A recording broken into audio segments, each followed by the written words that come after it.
There's been a furious Chinese reaction to President Biden comparing the Chinese leader Xi Jinping to dictators. Mr. Biden had said his counterpart reacted like all autocrats when he heard about the US shooting down a suspected spy balloon, being angry over not having control. Well, our correspondent Steve McDonnell has more from Beijing.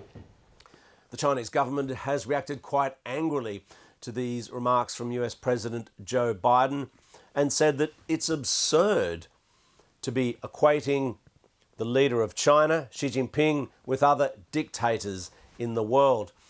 According to Foreign Ministry spokesperson Mao Ning, this was an open political provocation which violated etiquette and also violated China's political dignity.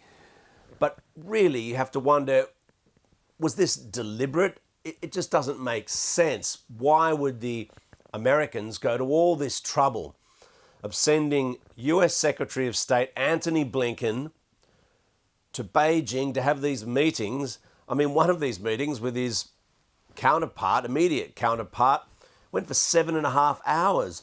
Why would you go through all that trouble to try to stabilize the relationship only to torpedo that process yourself? It doesn't make sense. What's much more likely seems to be that this was just a poor choice of words from the US president.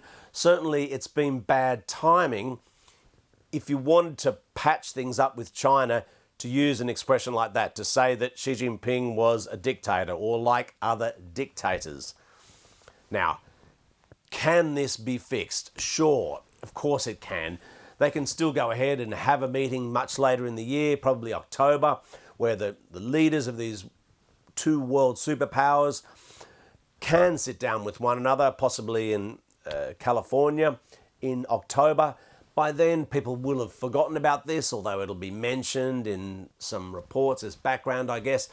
So they've really just got to try to ride this out if they do want to stop this relationship from collapsing any further. But you'd love to be a fly on the wall when Antony Blinken got the news that Joe Biden said this. I mean, surely he would have been tearing his hair out. He's gone to all this trouble. He's come here. They've patched things up. And just a day later, we have this fresh crisis with Beijing and Washington slinging mud at one another.